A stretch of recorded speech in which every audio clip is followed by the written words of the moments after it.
And welcome to Tell Me Your Story, New Paradigms for a New World. I'm Richard Dugan, your host, and I thank you so much for joining us here on the program.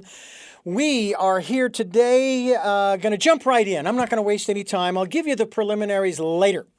That takes about 2 minutes, but I'm going to spread it out over the program because today we're going to talk about recharging your life and igniting your power. Recharge your life and ignite your power with the power of your animal instincts. Trust your animal instincts. My guest is the author, Tabitha Scott. Tabitha, thank you so much for joining us on the program because it's one of those aspects that we talk about regularly that I throw out, and that is that I personally believe that nature is our greatest teacher. Welcome to the program. Me too. Thank you, Richard. I'm excited to be here. Well, I tell you, I am surrounded by animals constantly because, as I mentioned to you before we started, we have several different animals where we live. A big black king shepherd named Angus. He's 102 pounds. We have four cats. We used to have 9. But, as time goes on, they pass, and that's just part of the process. We have, right now, we have 4 hens, 4 chickens, egg-laying hens. And then we have rodents running all over the place outside. We have owls. I think they're barn owls that kind of like the tasty treat of the rodents. All kinds of different insects and, and so forth. The birds, I believe they're not blue jays, but they are blue in color. I think my wife says they're skylarks. Something like that. Oh, okay. And crows and finches, quail, deer. We have deer on the property. Beautiful. Used to have turkeys, a big, giant flock of turkeys. Oh my gosh, I loved it when they came around, and we'd feed them some seed and so forth. Oh, it was wonderful. So I've had that influence in my life over the last, I'm going to say last 40 years, because even with my first wife, we had cats, and she also had a guide dog, or actually several guide dogs. And so I've had animals probably since the early 1980s. Not so much when I was a kid growing up. Yeah. And there is so much to learn from animals, whether you have a single pet. And even if it's a bird, we've had birds too, by the way, not just hens, but we also had lovebirds and so forth. So let me ask you about what kind of menagerie have you accumulated either in the past or the present? Well, let me tell you about growing up, because I grew up on a small farm in Elizabethtown, Kentucky. And I had 6 chickens, 2 ducks, 4 horses, 2 dogs, 3 cats, and an older sister to play with. So now, wait a minute. Hold on a second. What kind of an animal was she? She would have been just the play friend. But yeah, and I loved it because I taught my chickens to shake hands, and one of the cats loved to ride behind the saddle on the horse sometimes. It would just meow the whole time. It was ridiculous. It was like Grizzly Adams, but miniature version, Kentucky version.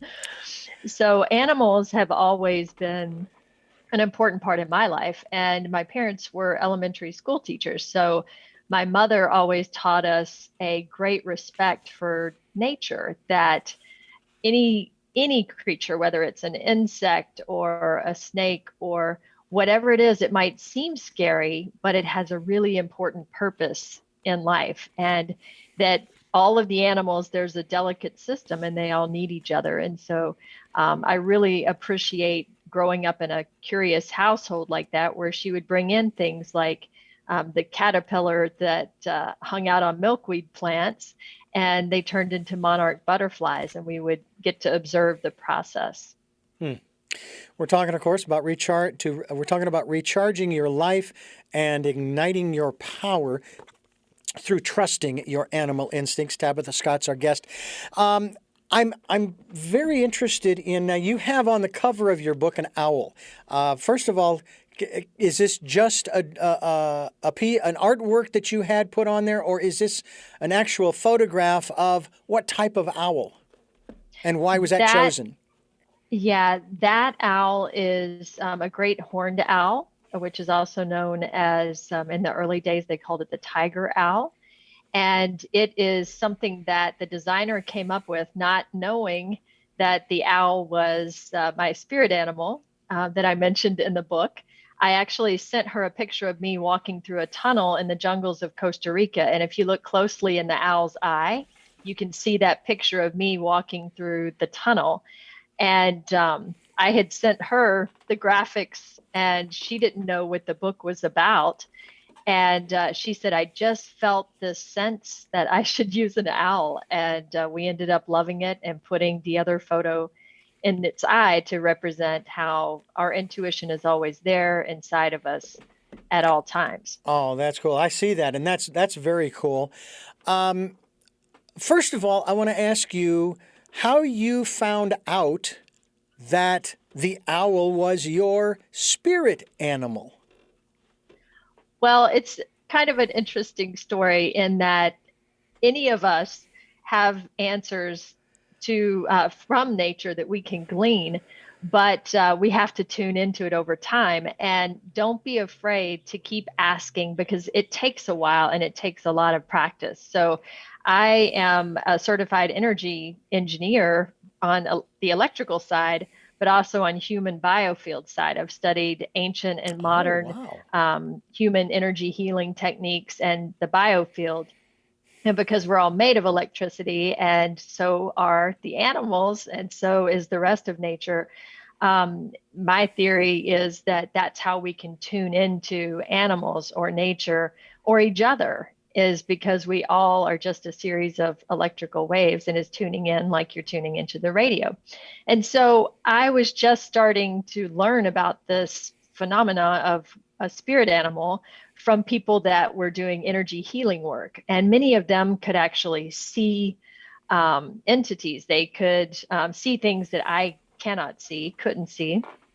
And they knew what their spirit animals were. And I just thought, wow, I love animals so much. I wonder what mine is. And so every night I would say, okay, reveal my spirit animal to me. And I was putting my own bias into it and kept saying, oh, it's going to be a big tiger or a puma or a lion or, I just, in my mind's eye, I thought it had to be something big and fierce, to protect me. And at the time, I was going through a pretty rocky relationship.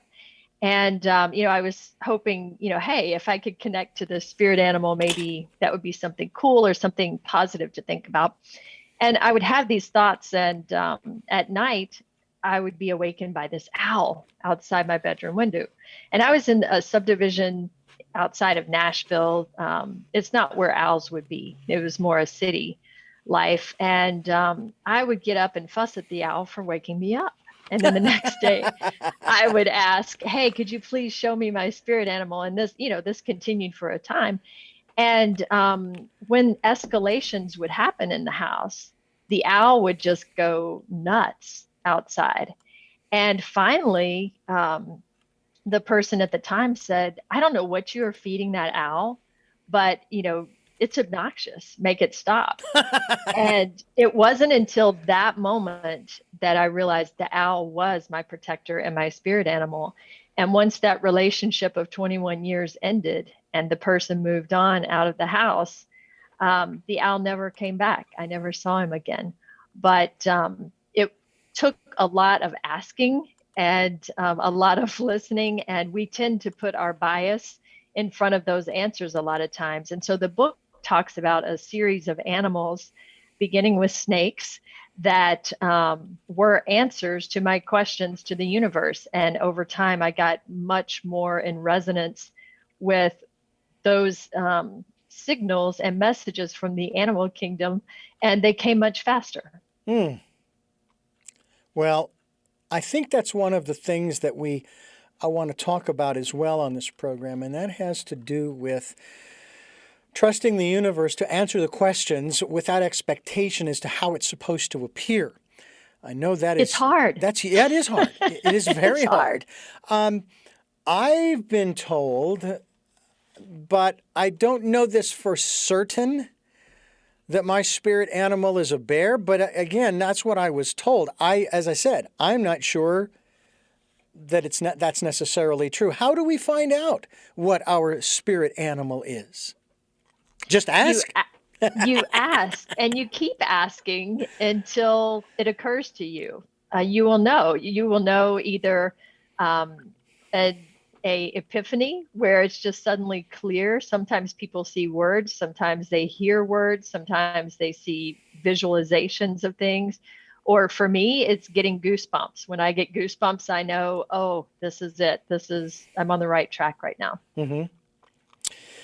Where can people go on the internet to find out more about you, as well as, I know it's going to be available at Amazon and a bunch of other places. Trust your animal instincts. But what's your website? Yeah, they can go to powering-potential.com, and it has information about the book as well as some of the things that I do with energy in working with businesses, for example. I I made up this word called energist that kind of describes how all of us are made of energy, regardless of our socioeconomic backgrounds, our political beliefs, our religious beliefs, whether we're a human or an animal. We're all energists. We're made from the same energy. And religions have talked about this energy, whether it's the Holy Spirit or chi or prana. It's the energy source of all things. And the bottom thread throughout is that it's available to all of us. It's free to access. It's totally renewable. And that's my passion, is letting people know that you can recharge your life. You can ignite your power. Everything you need is right there inside. Power-Potential is the website, power-potential.com, where you can find out more about Tabitha Scott. She's the founder, as well as an international speaker, award-winning author, and advisor on powering personal potential, which is hence the name of the website, powering-potential.com. And you're listening to Tell Me Your Story, New Paradigms for a New World. We are giving you choices and knowledge of those choices to help make your dreams come true on this program. Sundays at 7 a.m. and 7 p.m., Monday mornings at 1 a.m., and then Wednesdays for our special edition of Tell Me Your Story, 9 a.m., and streaming live at those times at richarddugan.com with podcasts at SoundCloud, iTunes, TuneIn Radio, Spotify, Stitcher, Player FM, Blueberry. Oh, my goodness. Amazon Music, as well as iHeartRadio and a bunch of other places, too numerous to mention here. I don't have enough breath for that. And we are also on YouTube, where you can watch these videos. You know, Tabitha, this is, again, an extraordinary conversation, an extraordinary subject. And you, of course, you're known for your groundbreaking expertise in leveraging the principles of modern and ancient energy to accelerate innovation, productivity, and personal potential. Now, I often think about the personal potential of those people that we lose unnecessarily. And usually it's through, in this country in particular, maybe through gun violence or just violence in general. Globally, it's through these silly little conflicts that keep rising up around the world. And we send troops and they send troops and we send troops and it just goes on. And we lose these people and what they could have contributed to our society that they aren't going to now, unless one were to believe, and I do tend to believe that maybe they will influence people who are still here through the spirit world, through the energy that you just were speaking about. What are your thoughts about that? Well, Einstein was the first to say that energy never is created or destroyed. It just changes forms. And my book and my assertions are based on the bridge between logical physics and science and spirituality. And I think our culture has asserted to us since the time we were children that it's either science or spirituality. And I would assert that that's not true. it's science and spirituality. It's the same thing. And so I would say that people who have passed on, their energy has changed forms and it is absolutely still there. And so, sure, it could influence. And I talk about in my book, one of my biggest influencers is my grandmother, and she's passed on, 35 years ago. So I still go to her for advice and, seek her counsel from beyond. And she sends me animals instead of, nice, neat billboards or Yeah. messages in my mind. But, different people relate in different ways. And it's about learning to get in resonance with whatever you're trying to listen to. Trust your animal instincts. Tabitha Scott's my guest, and we're talking about how to recharge your life and ignite your power. A lot of people in the last, it's almost 24 months, 18 to 24 months, they have felt as though their power has just been drained. And it seems to me that now, more than ever, it's time to find those ways to recharge our lives, find our personal power, and as you say in the subtitle there, ignite it, with something, metaphorically speaking, extremely flammable. Okay. What are some of the first steps that you would recommend in that regard? Yeah, we're feeling off balance. We're feeling drained because, as I said, we are electrical beings. If you listen to the language of people around you, he lit up a room. I feel burned out. I feel off balance. He's been transformed. We're in sync. They have a great vibe. And so, because it's all about the waves, then you want to be in a high vibe state. The way to get there, the easiest, quickest, most simple way, is just to think of something that you enjoy doing. What are those things that you lose track of time when you're doing, that you find yourself subconsciously humming or you get goosebumps? Maybe it's watching your favorite team take the field. Maybe it's painting or playing an instrument. Maybe it's eating your favorite dessert. Whatever that is, make a list of those things. And when you're feeling really off balance, when you're feeling down, do one and then do another. And ultimately, a purposeful transformation is when you can find a way to do what you love and get paid for that. And that's why you see so many people leaving corporate life now in droves after COVID, because they have realigned their priorities and they are purpose-driven people. And they don't want to be a cog in a machine anymore and drive and sit in an office and feel like they're not part of something bigger. So companies are waking up, people are waking up, and the best way to do it is find what you love and incrementally find these little waypoints to feel a little bit better and keep your vibe high. Well, I'll tell you, 2008, 2009, hundreds of thousands of people lost their jobs. I took no joy in that, but my observation was basically the same as what you've just described here regarding the pandemic in 2020, 2021. And I even would make the comment about all of these people whose jobs were lost. They were laid off. Companies were shut down because, whatever. And I said, I would say, I wonder how many of those people hated their jobs. How many of those people hated their jobs because it was the family business? Well, my dad did this, and my grandfather and my great-grandfather, etc., my aunts and my uncles and my cousins. It was a family business, blah, blah, blah, blah, blah. And it's just it's my responsibility to keep this going for the family. And it's like, really? You think? You really do? You think that?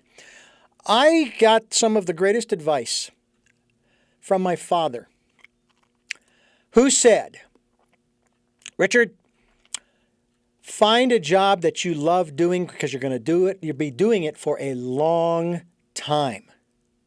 Don't get stuck like me. Now, my father did not stay stuck. He went to junior college in the 70s, and he got his computer programming degree. That's when they used fanfold paper and punch cards. If you don't know what those are, Google it, people. Uh, we had lots of drawing paper. Let me tell you that right now. And he got unstuck. Now, my father is 90 years old this year.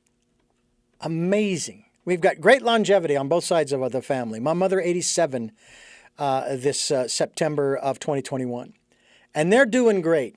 My dad just had hernia surgery, so he's doing great. Back on the bicycle. It's actually not a bicycle that he rides around. It's stationary. But he gets up there and he pedals for maybe 20, 30 minutes, and then he's done. I say, so where'd you go? And he says, nowhere. My dad's a real literalist. That's great. Do you, and of course, now we're seeing the same thing happening.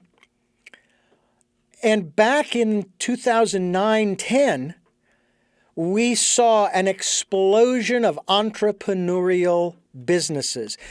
Mm-hmm.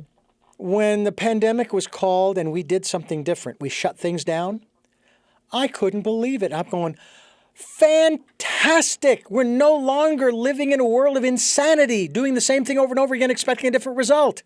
We're doing something different. I've been advocating for 40 years, Tabitha. Shut down the airlines for 2 weeks when the influenza starts moving around. It'll be gone. Oh, no, Richard, you're very naive. That will really put a death blow into the economy. As compared to 2020, I don't think so. 2 weeks. Stop people from moving around. And yes, wear your mask. I think it would be a good thing. Wash your hands. Keep a little distance when you hear people sniffling and sneezing and coughing and all of that stuff. And it isn't COVID. It's the flu. Or it's just a cold. You know, that cold that we get every once in a while, supposedly. Mm-hmm. And man, it's over. So I was thrilled. And so I thought, oh my gosh, what opportunities are before us that we don't even know exist yet. Mm-hmm. That's part of what this is about in terms of, again, when you talk about trust your animal instincts, is the first step to try to look for and find your spirit animal? No, the first step is to look for and find the things that are holding you back. What are those pressures that are holding you back from being able to tune in? And what I mean by that, you just touched on it when you said how people say they should do a certain thing. They should do what their parents did, or they should work in the same corporate job. And we end up just shoulding all over ourselves when we do that. And so you have to identify those and get rid of them. And that puts your brain in a place that you can tune into your intuition, and you can tune into the animals around you. I think having a spirit animal, maybe it changes over time. That owl was involved in my life when I was asking at that time. That's been about 4 years ago. Mm-hmm. So the animals that have come into my life since then with lessons, bats, snakes, scorpions, cardinals, it's about observing, why am I seeing so many, to the point where it's impossible to see that many within a short period of time. And then what does it mean? You know, looking it up or looking internally to reflect and say, what does that mean to me?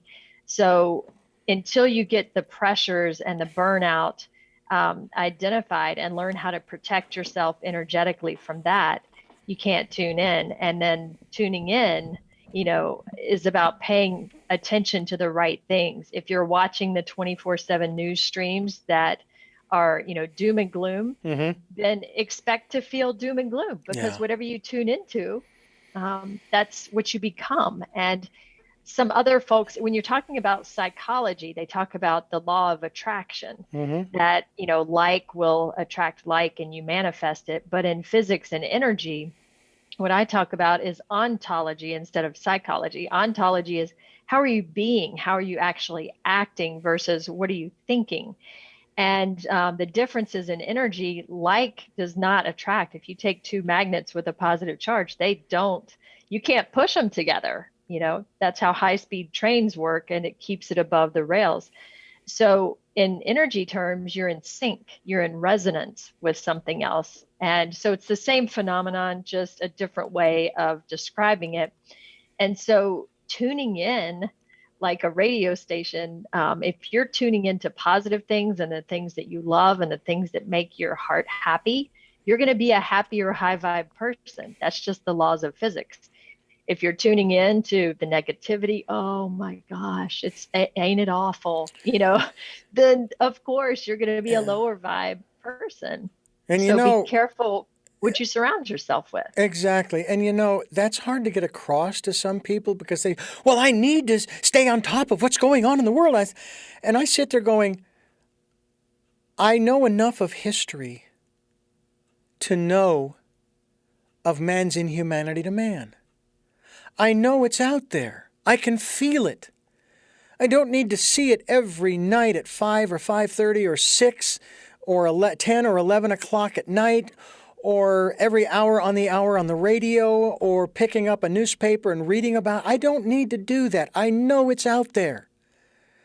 And there isn't anything I can do about that specifically. Yeah.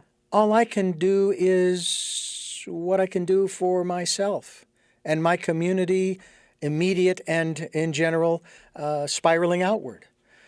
And that's exactly it, Richard. It's focusing on the things that you can control. Once you identify those shoulds and those pressures, ask yourself, is this something that I can affect in a positive way? Is this something that I can make a difference? If so, do it if you feel passionate about. If not, you got to let it go. Yeah. Because it will bring you down. This is Tell Me Your Story, New Paradigms for a New World. We're talking with Tabitha Scott, author of Trust Your Animal Instincts, here on the program that gives you choices and knowledge of those choices to help make your dreams come true. We are looking for those new ways of living. All you got to do is look around you. The old ways just aren't working, which is one of the reasons why we have so much turmoil in the world right now. And that's not necessarily a bad thing. With Tabitha Scott talking to us about Trust Your Animal Instincts, I often put it this way to people. Show me, I put this question to them, show me another species, and I have to be that general, other than Homo sapien, human being. Show me any other species that hoards for multiple seasons, that collects whatever for multiple seasons. There isn't one. Not one. Yes, the story of the squirrel gathering nuts, that is for the winter, that winter, not for the winters to come. But what do? We store, and then, of course, we learn how to process, in this case, the things that we eat so that they will last years. I went through our pantry the other day, and I was looking at the canned foods, sealed, vacuum sealed in a can.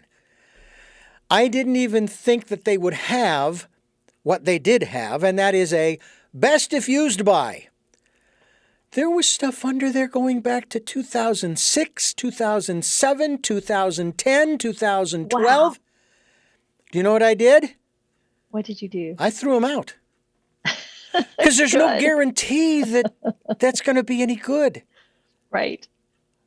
And it's like, oh my goodness, we need to pull everything out of the pantry, put it up in the cupboards and start using it. And then we have all kinds of stuff in the cupboards too.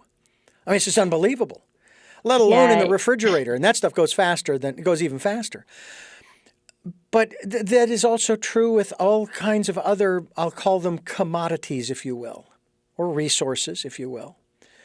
Probably made a mistake doing this, but we would buy, and we use distilled water, okay, for drinking and cooking.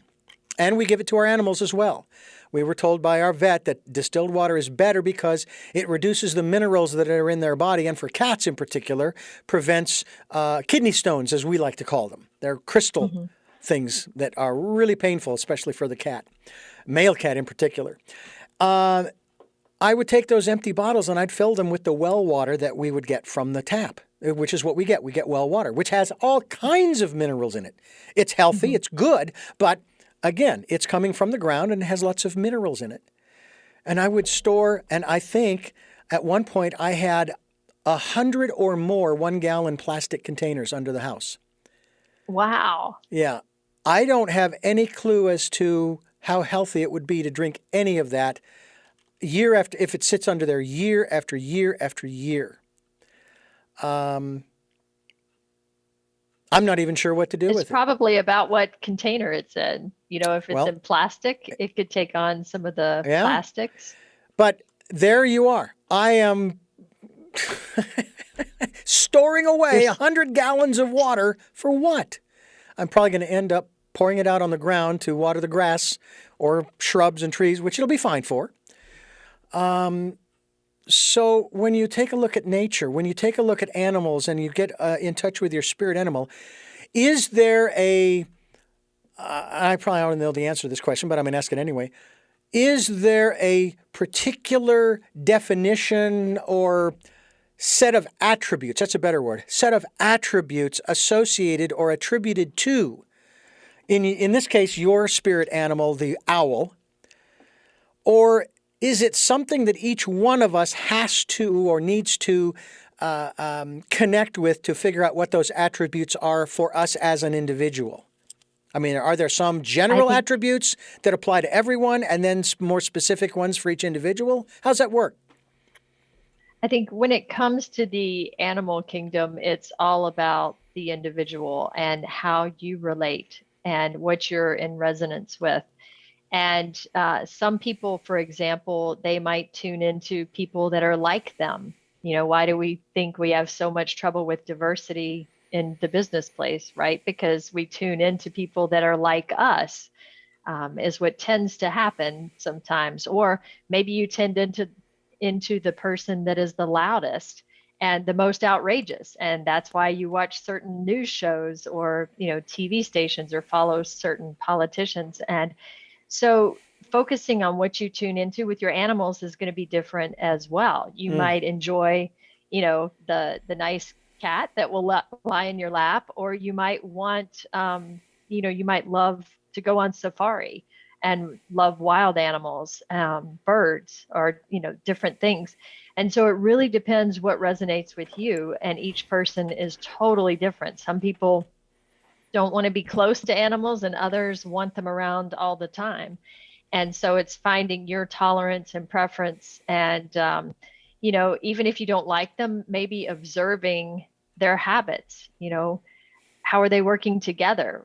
How are bees pollinating and doing things? When geese fly, they fly in that formation because it's the most efficient way to keep wind off of the one behind it. And they take turns being the one in front, taking on the wind at max capacity.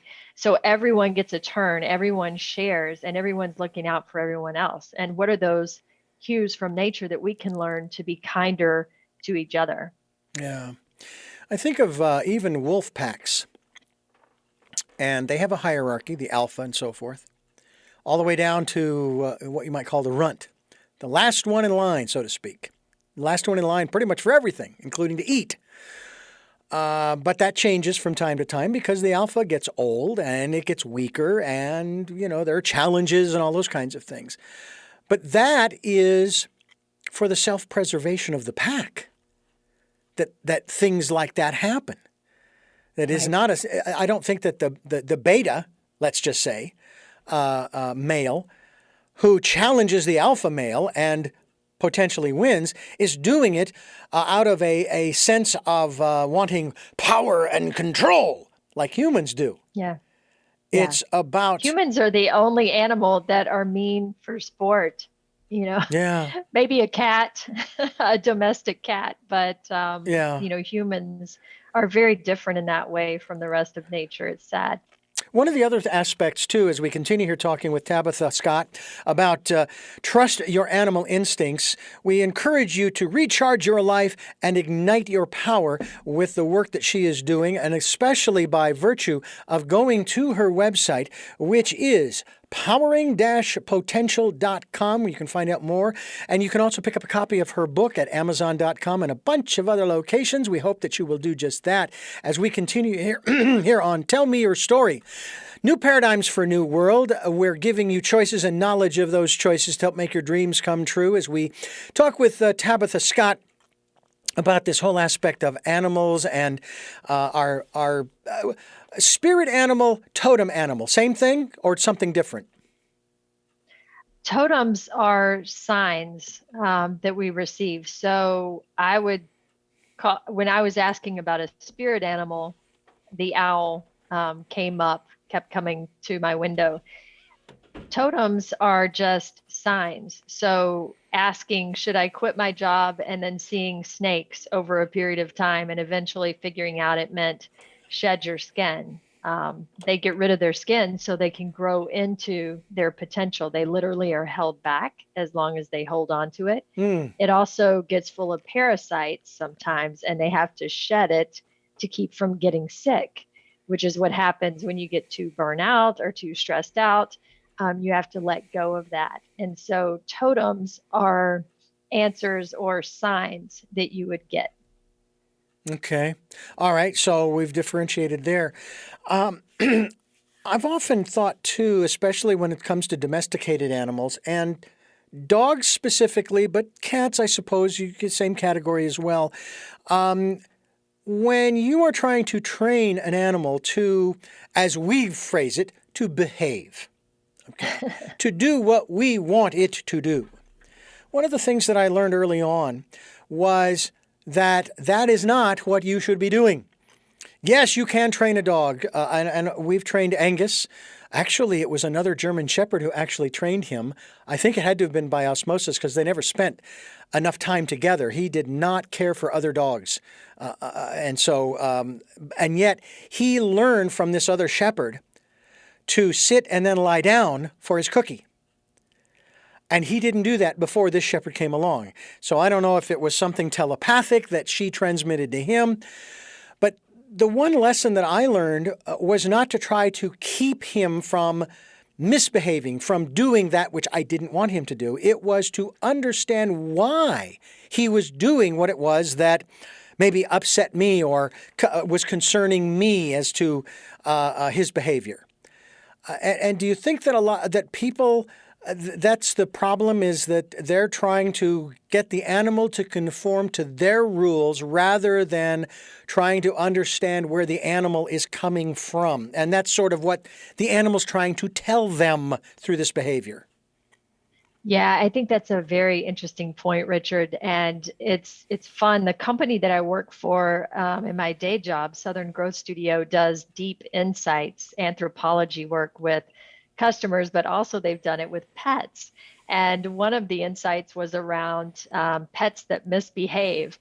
And it was so interesting to uncover that we put our human paradigms onto the pet versus thinking, why are they barking incessantly when you leave? Are they afraid?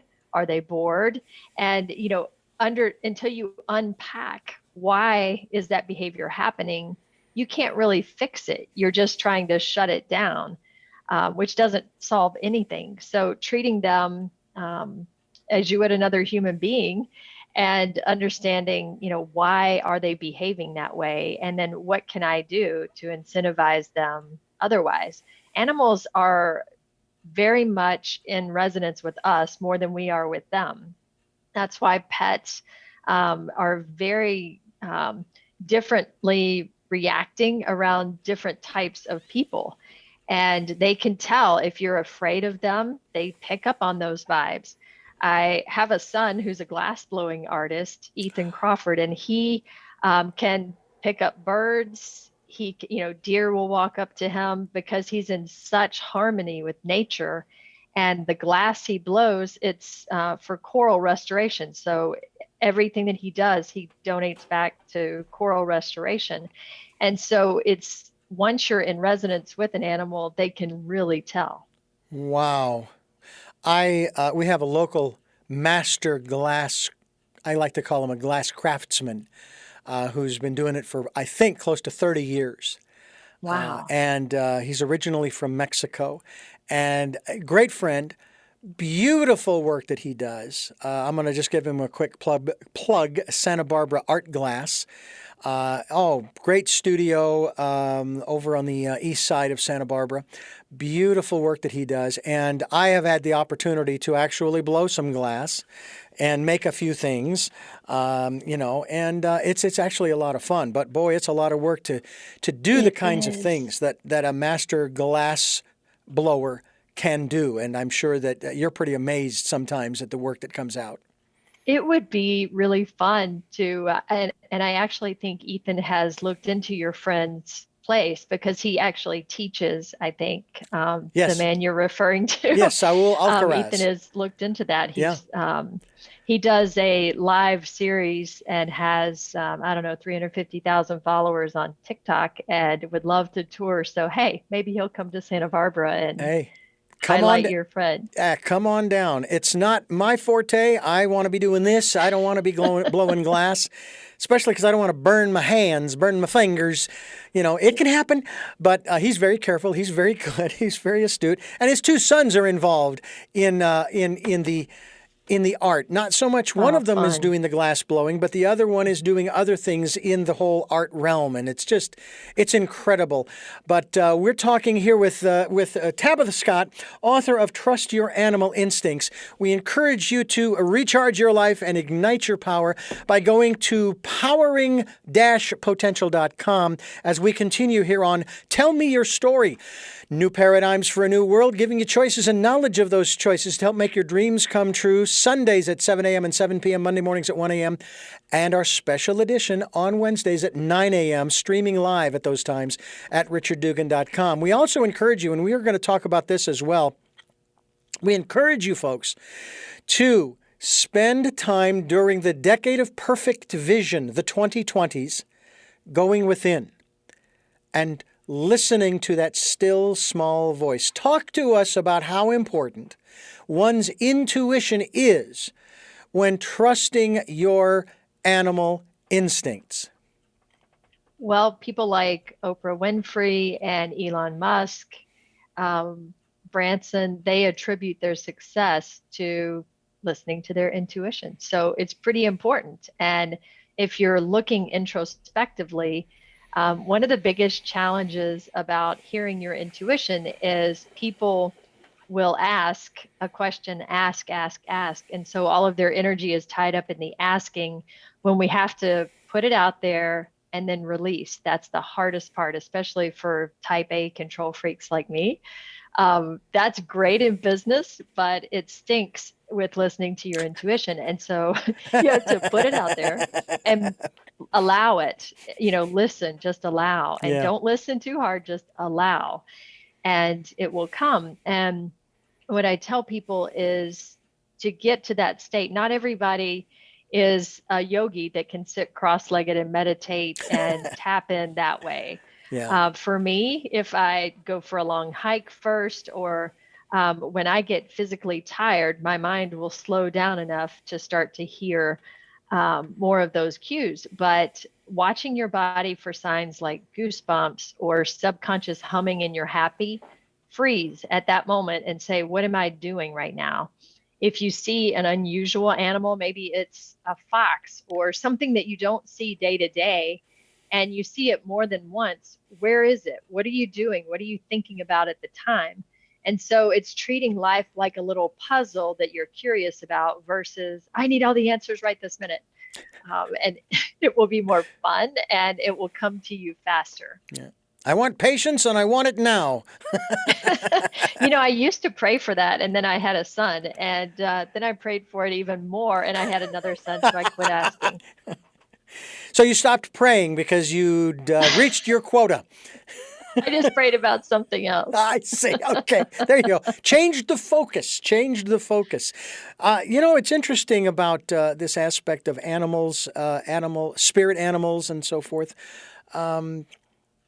I think I'm going to start asking to either confirm or find out what my spirit animal is. And that the only way to do that, obviously, is to ask, what is my spirit animal? What is it? And I've often wondered too about the animals that cross our paths. We were driving down the highway that we come down every day, and it was far enough in the distance. It was not in any danger, but it was a fox that raced across perpendicular to us. And the first thought was, I wonder what that means. Or a crow that flies in front of us and seems like it's like it's oblivious to our presence and that we're going to hit it, but it flies off. What does that mean? What is the universe trying to tell me? Is that anything? Is there a correlation between those happenings and our spirit animals? I think spirit animal itself is more of something that it goes back to a lot of Native American practice and different practices from the past. So spirit animal is more of a nomenclature to define what is one overarching thing that defines my spirit the most. So they would name their children in that tradition, for example. Whereas I think animals that you see in general, it's kind of like the people that you meet on the street. You know, you get different lessons from different people. If you see someone paying it forward in the coffee shop and buying, you know, the person's coffee behind them, that's something you witness and you get a vibe and a feeling from that. And so that's like seeing your crow or seeing, you know, an animal along your path. It's an encounter that you're having. And so it's using the spirit, or it's using waves, you know, vibes to communicate with you. And it's up to you to decipher what that meaning is. Does that make sense? It does. We had a gal on some years ago who talked about dreams and dream interpretation, and she would assist people in drawing out the details of the dream, but would not define those details for them, that they had to do that because for every person it's different. Right. I mean, a train for you is something different than if it was a train for me. Because mine might be a steam locomotive and yours might be one of those electric trains that's hovering, those magnetic trains in China. That's right. that hovers above the tracks and flies at 600 miles an hour. It's really, really something. I wonder too, are you in touch with, do you pick up, I don't want to necessarily, maybe more intuitively than, say, telepathically, on the animals that are in your life in terms of, shall we say, what they're trying to say or tell you, even if it's just to tell you how much they appreciate you, how much they love you, thank you for taking care of me, for feeding me, for cleaning my cat box, for whatever, those kinds of things. I think so. And I think many of us do more than we realize. And if you feel happy inside and you're around an animal, chances are they are happy inside, you know. So it's, what are you resonating with that animal? I feel like because I've spent time growing up with animals and in nature, because I'm very in tune with them, sometimes more than people, because people are kind of hard to read sometimes and very guarded. Yeah. Whereas the nature around us and animals, they don't have those filters. They are just being themselves all the time. And so I think they're actually a lot easier to read than people. Somebody shared with me that they were going on a trip and they had left, and they received a message from their partner back at the house that, hey, you know, the dog is walking around the house looking for you and crying. You need to come home. And it's like, wow. And and again, it's subject to interpretation because, you know, maybe that's not the reason why the animal was crying. Maybe it was something else. Not necessarily there was anything wrong with the dog in this case. Maybe it was something to do with the person there at home. And that's exactly where my head is maybe the dog was missing him, but more than likely the dog was picking up on the feelings of the person that was at home, because they are great at absorbing our emotion. If you find a human that's almost always sick, their dog is almost always sick. If you find there was a study where they took children, a group of children, to the pound, and they had all these puppies to adopt, all different types. And the gregarious girl at the front that was social and chatty, that little girl picked the little puppy that was running around all over the place. The kid in the back, with his head down on his desk, that was shy and withdrawn, picked the puppy that was by himself, that wasn't playing with any of the others. And so, we all tend to go towards what we're in resonance with. And so, what are we tuning into? That, animals find us, we find them, but they pick up on how we are feeling. That's why if you're feeling down, they'll come put their head, on your lap or something. Yeah. Do you also feel that the animals, specifically domesticated, but could be wild as well, they do indeed pick us. We don't pick them. That they come into our lives for a particular reason and for a particular period of time. Lost one of our animals once. We lost one of our dogs, and a woman who is connected to the spirit world, especially with animals, basically told us that he had finished the work that he was here to do. Now, he died young, by comparison, but still. And so it was like, okay, that makes it a little easier that he was here for a specific period of time, and he wasn't taken from us too soon. Although we would still say it was too soon because we don't want him to go. I mean, I had a beautiful white shepherd husky mix, white with a little pink nose. Her name was Makushla. And the last 14 months of her life, she could not walk on her hind legs. So I had to lift her up. We put diapers on her. We had pee pads all over the place. And we did this for 14 months because we just felt that she still just had so much love and life in her. Yeah. But finally, at the end of 14 months, we finally agreed it's time. And she was letting us know it's time. And we left her there at the house. I shouldn't say we left her there, but we did not take her to the vet. The vet came to us with all of the other animals that we have. And we learned this lesson years ago, so that they could be there at Makushla's passing. And two of the cats actually came up and nuzzled her, and so forth. And it was really quite remarkable. I mean, I still feel, I don't know, I kind of wish we hadn't gone on for 14 months, but, we did.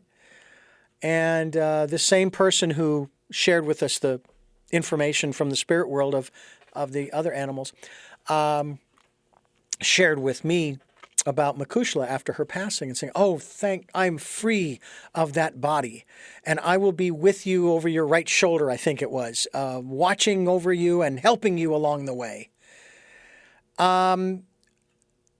You've obviously, you've told us that you've had animals in your life that have come and gone. Do you still sense them? I still remember them. I still often dream of them. Or, I might have a pet that seems eerily similar to them. Mm-hmm. So I haven't tried to communicate directly with those that had passed on. And, but you dream about them, and I do think that they were there for a place and time. And what you said about the other animals processing it, and they can actually see the spirit leaving. They can see those things. When we had a beautiful white boxer that we rescued from the pound, and when he passed, my son, he had a cancer, and so at the end, he went through a process, and it was a natural death. And my older son, who went through undergrad medical programs, was explaining what was happening with his body, and the other dog from another room in the house came in at precisely the moment he died, gave him a little nudge with her nose, and then laid down for just 2 or 3 seconds and then left. Literally, how did she know to come in at that exact moment? And, what did she say to him, Wow. Beautiful. So I think it's about understanding their process. And I had a friend in Tucson who had a pair of doves outside her home, and one of them flew into the window and passed, and she removed it. She didn't know that it needed to stay there for the other one to reconcile that it had passed. And so the mate, the girl, is still waiting at the window for the male to come back because they mate for life. And, it's been many, many months now. So it's a great thing that you did, I think, in my opinion, to allow that natural process to take place as much as possible. Yeah, it was one of the lessons we learned because back in Phoenix, we had a pack of 4 Siberian Huskies. They were a sled team, mother, father, and 2 siblings. And the father went first, followed by the mother, followed by the sister. And the brother was the last one left. And each time we took them to the vet. And the brother, upon losing his sister, I've never seen an animal grieve. And when people say that animals don't have souls, I'm going, I don't think so. I think you're wrong. Yeah. They feel, they grieve. Why would they grieve over a loss if there wasn't some level of connection, of compassion, of love, of understanding, of what they've lost? And to me, that signifies that they have a soul. And that's when Makushla came into our lives. She became a caregiver for him because he was the elder, as far as the elder brother. And so she was there for him. Then we moved here to Santa Barbara, and we think we gave him an extra year of life, getting him out of the Phoenix heat. Then Makushla was with him when he passed. And, again, I think it's just so important to allow the animals that are there to experience that, to have that opportunity to, then they know what has happened. Because when you take them out of the home and you take them to the vet and put them down, then they have no clue. They don't know where they went. It's just confusing. It's very confusing. So we learned that lesson very, very early on because we had a call at work that morning. Your dog is howling like crazy, And again, so when we got Makushla, that settled him right down because at least he had somebody there because he was used to having a companion. Yeah. And somehow they just clicked. And it was beautiful. And so was she. We're talking with Tabitha Scott, author of Trust Your Animal Instincts, here on Tell Me Your Story. It's New Paradigms for a New World. We are giving you choices and knowledge of those choices to help make your dreams come true. Sundays at 7 a.m. and 7 p.m., Monday mornings at 1 a.m. Wednesdays, the special edition of Tell Me Your Story, 9 a.m., streaming live at those times at richarddugan.com. And if these programs resonate with you folks, if you like our subject and our guests and you go to their website and all this good stuff, and you'd like to support the work that we are doing to try to bring these kinds of guests to you and get this information out there to try to make this a better world for all of us, I mean all of us, animals and humans combined, and you'd like to support the work we're doing financially, we have a PayPal account for your security as well as ours. Just go to PayPal and go to send and put in my email address, richard@richarddugan.com. Any amount is gratefully accepted. And we really do appreciate those who have helped and who will help. Thank you, thank you, thank you.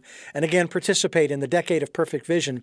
The 2020s, spend that time in that quiet, peaceful, calm place, listening to that still small voice, or maybe even tapping into the voices of the critters that went on before you, who were in your life years ago. I have not actually spent a lot of time doing that, but I know she's there, Makushla. I also had a dog named Alfie, and he was a Chow. He was a Border Collie Chow mix. And I I put it this way, I lost him in the divorce, and then they ended up putting him down because he was nipping at everybody. And I'm as soon as I heard that, I'm going, yeah, and I know why he was nipping Because he's a herding dog. He was herding because I wasn't there. And unfortunately, Aw. we couldn't take him with us because we had that pack of 4 Siberian Huskies. And when we brought him over, and they were in their run, nice big run for them, and separated by a fence, he was walking around the yard and he was drooling, which showed that he was afraid. So it just wasn't going to work. And so we just weren't able to take him. And I really feel badly about that, but I think it was safer for him in the long run. So, and that's really unfortunate. And I know that there are those who would argue that, there's no such thing as a bad dog, as just bad humans who train them badly. I don't know. All I know is that if you don't show fear and you are respectful of their space, do not get... You hear about these kids in particular, but adults too, who get in the face, especially of dogs. And it almost doesn't make any difference what breed it is. And they get bit. And it's like, yeah, because you got too close. You invaded their space without getting permission. I think that's extremely important because we have space. You and I have a space around us. And we don't like people intruding into that space, do we? That's important to keep in mind, isn't it? It is, absolutely. They're getting into our auric field. Yeah, that And energy we can that you actually were... feel it. that energy you were That's talking why about earlier. in martial arts, Yeah. they can train with blindfolds on because they become used to, sensing their auric fields around them, their biofield. Wow. And of course, you talked about that at the beginning of the program about us being electric. Because we're made of energy and Yeah. it extends beyond just this body. It Right. extends into a field and you can feel it when people get in your field. Do you see auras? I can see auras, yes, when I pay attention. I'm not sure how well it works over Zoom, especially if you don't have a great camera like me, where mostly what you see is, it looks like I've been out in the sun for a little too long, but I haven't. It's just my camera, so. So I see yours as a light blue hue, kind of a sky blue. Any particular meaning in that particular color? I would have to look it up. I don't, typically read auras and, tell people what they mean. I just have learned to observe them because I do energy work with people. And it's like, I explain energy healing work like you're connecting, you're jump starting a battery. You have a negative charge in your left palm, a positive one in your right. You put it on 2 energy vortexes and you jumpstart that part of the body. It's just science. Again, it's not woo-woo stuff. So Oh, no. Anybody can observe auras and, in Eastern societies, they still see them. Animals see them. Yeah. So you just have to work on the rods of your eyes. So if you turn out the lights, that's how you enhance and improve the rods of your eyes versus the cones, which is what we're used to seeing. So. Well, I know that when you do this, if you do this just right, you can feel pressure between the hands. Yeah. And you can see it if you do it, especially a white wall is great to have behind you or in front of you. And you can do that and you can see the energy between your fingertips. Oh, wow. That's pretty cool. That is really very cool.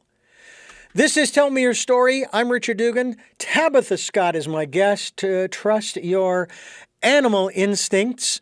And we hope that you will do that by going to powering-potential.com. Find out more about Tabitha, find out more about the book, get a copy so that you can recharge your life and ignite your power.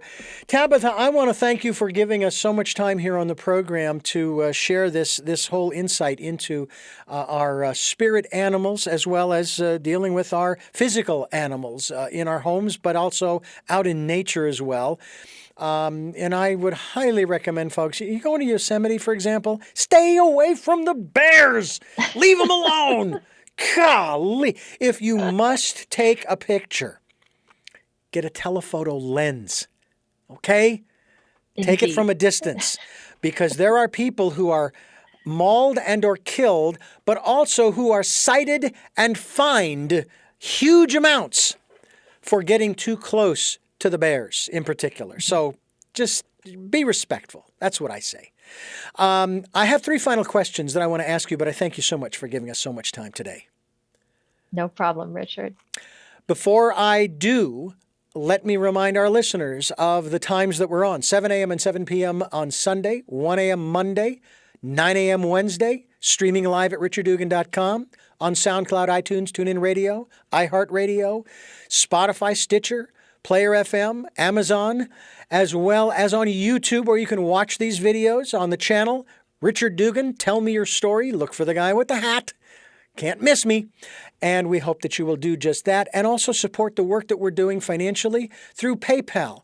Richard@richarddugan.com is the email for you to send whatever you can to us. We'd greatly appreciate that. And also participate in the Decade of Perfect Vision, the 2020s. And you know the drill there. Spend that time listening to that still small voice. With that, the 3 final questions that I ask all of my guests, you may have answered them to some degree during the interview, but I like to ask them directly. And the first of those 3 questions is, who is Tabitha A. Scott? An energist would be my answer. I'm someone who helps bridge the gap between science and spirituality. And my expertise is in energy, both electrical and human energy. And so I would say I'm an energist, and I want to share that renewable, literally energy power is available to all of us. It's free, and you don't have to go to the jungles of Costa Rica for 3 months like I did to find it. Just do things that you love and keep your vibe high. What is it that you hope to or want to achieve through the work that you're doing now?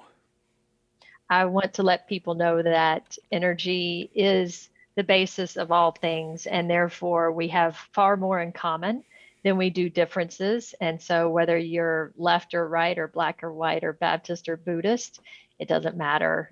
We all have that same energist core. And finally, what is your life's purpose? My life's purpose might change every month. Who knows?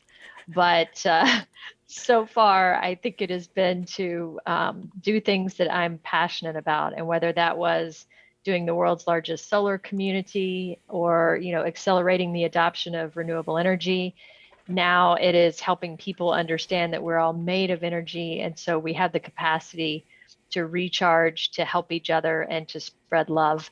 And who knows what it'll be next.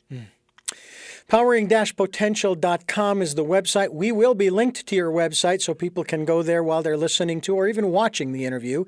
And again, we thank you. And we thank you for listening to and watching Tell Me Your Story, New Paradigms for a New World, giving you choices and knowledge of those choices to help make your dreams come true. And until our next broadcast, podcast, videocast, first of all, ask, what is your spirit animal? And love to lol.